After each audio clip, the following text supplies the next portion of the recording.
Hello and welcome back to the Military Chessboard. It's really wonderful to have you with us again. Great to be here. Whether you've been following our deep dives for a long time or you're just joining us for the first time today, we really appreciate you lending us your ears. Absolutely. Today we're going to be unpacking a situation that has evolved quite significantly over the last year. We're looking specifically at the conflict between Russia and Ukraine as we move through 2025 and into the early months of 2026. And it's a landscape that has shifted in ways that I reckon a lot of people haven't fully grasped yet. Right, because they're still looking at the maps on the ground. Exactly. And that's exactly where I want to start with you today. If you look at the news or you look at those daily map updates on social media, you see a very stagnant picture. It's a grinding war of attrition. Spot on. You've got a front line that is roughly 1,000 miles long, hundreds of thousands of troops dug in, but the lines simply aren't moving much. No, they're really not. It looks like a stalemate. But if you start looking at the ground and start looking up, if you look at the air war, it is a completely different story. Oh, straight up. It's dynamic, it's escalating, and it is incredibly costly for both sides. That is the key distinction to make right now.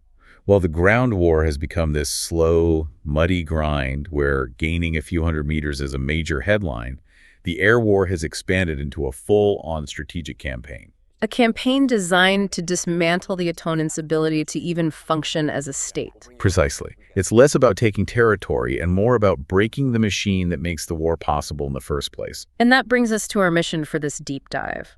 We want to analyze specifically how Ukraine attempted to dismantle the Russian war machine from the inside throughout 2025. Using a strategy they call kinetic sanctions. Right. And then we have to look at the other side of the coin, the devastating cost Russia has extracted in return. To help us break this down, I'm joined today by our expert, MC Morgan Jones. Thanks for helping us make sense of this. It's a real pleasure to be part of the Military Chessboard. This is a complex topic, but I think if we take it piece by piece, the picture becomes very clear. So let's start with that strategy shift. We know the ground lines were barely moving in 2025. So Ukraine decided to change the game. They had to. They started hitting the heart of the Russian war machine. I was looking at the data from United 24 media, and the scale of this is quite staggering. It really is. They reported that in 2025 alone, Ukraine successfully hit 132 military facilities inside Russia, if you do the maths on that. That's one successful strike on a major target every 3 days. For a whole year. It's a relentless tempo. Yeah. And we need to look at what they're actually hitting to understand the logic. They weren't just hitting random buildings or empty warehouses, right? No, not at all. They focused on 3 main pillars: military and industrial complexes, logistics and transport, and finally, energy infrastructure. The idea being fairly ruthless but practical. Spot on. Yeah. If you cannot push the enemy back on the field because they're dug in too deep, you have to make it impossible for them to supply that field. You have to make the war unfeasible economically. Let's talk about those military complexes first. There was one operation in particular that really caught my attention. Operation Spiderweb. Yes, Operation Spiderweb. It illustrates just how creative these operations became. This took place around June 1st, 2025, and this wasn't just launching a missile from across the border. No, this was a significant psychological blow as much as a military one. It showed a level of infiltration that really shook the Russian command. The details are just wild. Ukrainian intelligence didn't fly drones from Ukraine. They actually smuggled the drones into Russia in pieces. Right across the board. They disassembled them, smuggled them in, and then assembled them on specially designed launcher trucks inside Russian territory. Which is incredibly bold. And then they drove these trucks right up close to the air bases, specifically where the strategic nuclear bombers were housed. And this is where the bureaucracy of war comes in. It's quite ironic, actually. How so? Well, because of the New START nuclear arms control treaty, Russia and the U.S. were compelled to park their strategic bombers in the open. So satellites could verify them. Exactly. So these massive Russian Tu-95 and Tu-22 M3 bombers were just sitting there on the tarmac, completely exposed. We were talking about billion-dollar assets sitting out in the open air. And because the drones were launched from such close range, the Russian air defense simply did not have time to react. They didn't stand a chance. The result was devastating. They damaged or destroyed at least 7 of these massive strategic bombers across 4 different air bases. And these are not planes you can just easily replace at the local shops. No. These are legacy platforms from the Soviet era. When you lose one, it's gone for good. But it wasn't just the flashy bombers that Ukraine targeted. Right, they went after the production lines themselves. Yeah, we saw strikes on the Kronstadt plant in the Moscow region. That's where they produce the Orion and Helios drones. They also hit the Raduga plant, which makes the cruise missiles that strike Ukraine. And the Angstrom plant, the one that makes microchips. That is a critical point. A tank needs microchips. A missile needs guidance systems. By hitting Angstrom or the signal plant in Stavropol, which makes electronic warfare gear, Ukraine was trying to starve the Russian army of the high-tech components they need to fight a modern war. It's a disruption of the supply chain at its most fundamental level. If you can't make the chips, you can't make the smart weapons. So that's the industrial side. But you mentioned the second pillar was logistics. I've heard this referred to as the war on rails. It's a very fitting name. Russia is a massive landmass. To move fuel, tanks, and ammunition from the factories in the east to the front in the west, you need trains. It's the lifeblood of their logistics. Exactly. So Ukraine started sabotaging the tracks and the systems that run them. We saw reports of sabotage on the Trans-Siberian Railway, which is the main artery connecting Russia to Asia. Right. We saw strikes on fuel trains in Rostov and Crimea. But the one that really stood out to me was the impact on the power grid supporting these logistics. In Belgorod, for example. Belgorod has really borne the brunt of this because of its proximity to the border. There were strikes on substations there that left 500,000 people without power. Wow. But the strategic goal there isn't just to turn off the lights in people's homes. It's about the trains. Yes. When you cut the power, the electric trains stop running. The signals stop working. The logistics knot tightens. Trains loaded with fuel and ammo get stuck on the tracks, making them easier targets. It's fascinating how interconnected it all is. But there is another aspect of logistics that I think is even more surprising, and that is the naval war. The Shadow Fleet. Yes, we are so used to thinking of this as a land war, but 2025 saw a massive escalation in the Black Sea against what is called the Shadow Fleet. Could you explain to our listeners what the Shadow Fleet actually is? Sure. So when Western sanctions hit Russia, they tried to cap the price of Russian oil. To get around this, Russia began using a fleet of aging, often uninsured tankers. Mostly older ships that were due for the scrapyard. Right. They used them to transport their oil to customers who didn't care about the sanctions. This is the Shadow Fleet. It allows Russia to keep selling oil at market prices and fund the war effort. And Ukraine decided to hunt them down. They did, and this is arguably the most daring aspect of their 2025 campaign. They used Sea Baby naval drones. Which are basically remote-controlled speedboats packed with explosives. Exactly. They used those and aerial drones to hunt these ships. We have some specific names here from the reports. The Ursa Major sank. The Villa Mora suffered an explosion off the coast of Libya. The Mersun was hit all the way off the coast of Senegal. Which is huge. Right, these aren't just happening in the Black Sea. The effects are global. That is the key takeaway. The Mersun attack was significant because it showed reach. But the real damage wasn't just the holes in the ships, it was the invisible damage to the economics of shipping. Because you have to understand that the maritime shipping world runs on insurance. Spot on.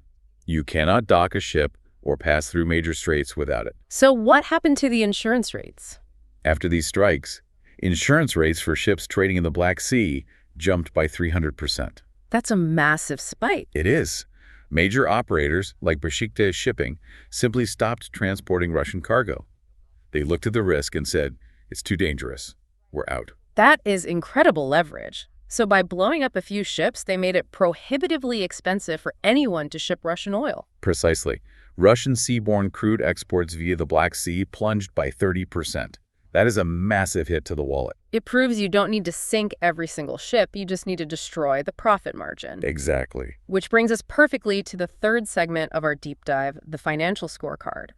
The head of the Ukrainian security service, Vasyl Maluk, called these attacks kinetic sanctions. I really like that term. I do too. It implies using force to achieve an economic result. It's a very accurate description.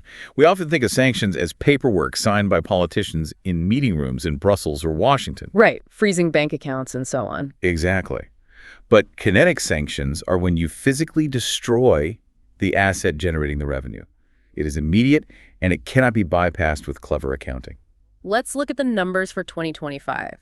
The sources indicate that the Russian oil sector suffered over $13 billion in direct and indirect losses. And that is a conservative estimate, honestly. Think about the cost to replace a single tanker. Okay. You're looking at around $59 million for the vessel itself. But if that ship is fully loaded, the cargo alone is worth nearly $200 million. So you sink one ship, you've erased $250 million. Just gone. And this is happening at a time when Russia really needs that money. I remember reading that oil and gas revenue used to make up half of Russia's federal budget. In the mid-2010s, yes, it was about 50%. But by 2024, that had dropped to about 30%. Now, Russia has tried to diversify. They're increasing taxes, finding other exports. But the cost of the war is astronomical. Absolutely. Estimates for Russia's military spending in 2025 range from $177 billion to $220 billion. So if the war costs $200 billion and your main revenue source is getting blown up and bringing in less and less, the maths start to look very bad. The maths look very bad indeed. The kinetic sanctions are effectively burning the candle at both ends. They're increasing the cost of the war for Russia while simultaneously cutting off the income needed to pay for it. It sounds like a winning strategy for Ukraine. They are effectively dismantling the Russian economy. They are. But, and this is a very big, but we can't look at this in a vacuum. There is another side to this coin. Russia isn't just sitting there taking these hits. No, they are not. And this is where the reality of the war becomes incredibly grim. While Ukraine is winning the economic war in the air, Russia is waging a campaign of pure destruction against Ukraine's ability to sustain human life. It's a crucial point for us to make. Let's pivot to that Russian retaliation. The scale of the bombardment in 2025 was staggering. We are talking about Russia launching around 2,400 missiles and over 100,000 drones. Just pause on that number for a second. 100,000 drones. Even if Ukrainian air defense is incredible, and they claim interception rates of over 90%. Which is very high. It is high. But if you launch 100,000 drones, that means 10,000 of them are getting through. That is simple probability. And those 10,000 hits have caused an infrastructure collapse. We are looking at the winter of 2025 and 2026 in Ukraine, and the situation is being described as a humanitarian crisis. It is a catastrophe. Let's look at the energy grid. Before the invasion, Ukraine had a generating capacity of about 33.7 gigawatts. Okay. By January 2026, that had dropped to 14 gigawatts. That is roughly one-third of their pre-war levels. The breakdown of those numbers is even scarier. 90% of their thermal power plants are destroyed. 40% of their hydropower is gone. And you can't just fix a thermal power plant overnight. That takes years of construction. Exactly. And this isn't just about lights flickering or not being able to charge your phone. This is about survival. In Ukraine, the winters are brutal. We are talking temperatures dropping below 14 degrees Fahrenheit. Without thermal plants, there is no central heating for millions of people living in concrete apartment blocks. I read a report quoting the mayor of Kyiv, Vitaly Klitschko, urging residents to actually flee the city because they couldn't guarantee basic services. That is just awful. And there was a quote from a local official, Maxim Bukmato, that really stuck with me. He was describing the reality of life in these high-rise buildings when the power goes out for days. It's visceral. It really is. Yeah. He talked about sewage freezing in the pipes because the pumps weren't working. He described residents having to use cat litter and plastic bags for sanitation because the toilets wouldn't flush. He called it unpleasant, humiliating, and un-European. Right. It is an attempt to degrade the population's dignity. That is the human cost of this air war. On one side, you have spreadsheets showing billions of dollars of damage to Russian oil refineries. On the other side, you have families in Kyiv freezing in their apartments, digging holes outside to use the bathroom. And that creates a massive strategic dilemma. The Ukrainian government is successfully hurting Russia's wallet. They are proving that Russia is vulnerable. But the Russian government is successfully destroying Ukraine's livability. Yes. This brings up the question of public sentiment. The sources mention that there are growing questions within Ukraine. People are starting to ask, are these long-range strikes into Russia worth it? Because every time Ukraine hits a refinery, Russia retaliates by blowing up a power plant. It's a terrible calculus. The logic of kinetic sanctions is that eventually Russia will run out of money and be forced to stop. But the Russian strategy is that eventually Ukraine will run out of heat and electricity and be forced to surrender. It is a race between economic endurance and human survival. That is the perfect way to frame it. Can Ukraine break the Russian economy before the humanitarian catastrophe breaks Ukrainian resistance? And looking ahead to 2026, that seems to be the defining question. The ground war is stuck. The armies aren't moving. But the societies behind those armies are being pounded. I think 2026 is going to be the critical year. Russia is diversifying its economy, trying to shield itself from these strikes. And Ukraine is trying to repair its grid while continuing the pressure. Something has to give. The status quo is simply too destructive to last forever. It is a very sobering reality. We often get caught up in the cool factor of new drones or the strategic genius of a surprise attack. Oh, absolutely. It's easy to focus on the tech. But at the end of the day, it comes down to people trying to survive a freezing winter. It does. And it serves as a reminder that while the military chessboard is fascinating to analyze, the pieces on the board are real human lives. Well said. Wow. Which actually leaves me with a thought I'd love to pass on to you, the listener. If this air war continues to escalate, and the primary targets are entirely economic and civilian infrastructure, are we witnessing the end of traditional ground warfare as the primary decider of conflicts? That's a huge question. If you can bypass the million-man army on the border and just freeze the society behind it or bankrupt the government funding it, do those trenches even matter in the long run? It's something to mull over. It certainly challenges everything we thought we knew about modern warfare. It really does. Well, that brings us to the end of this deep dive. We wanted to give you a clear picture of the two different wars happening right now. Stalemate on the ground and the ferocious high-stakes war in the air. It's a complex situation, and we will certainly keep watching how this dynamic between kinetic sanctions and retaliation plays out in the coming months. If you found this analysis useful, please do us a favor and hit that like button. It really helps the channel grow and reach more people, and we want to hear from you. Yes. What do you think about the strategy of kinetic sanctions? Is it the right move for Ukraine despite the retaliation? Leave a comment down below with your perspective. We always read through them. And don't forget to subscribe to Military Chessboard so you don't miss our next deep dive into the changing face of global conflict. Thanks for tuning in. I'm your host, and huge thanks to MC Morgan Jones for joining us today. We are signing off. Stay curious and stay informed.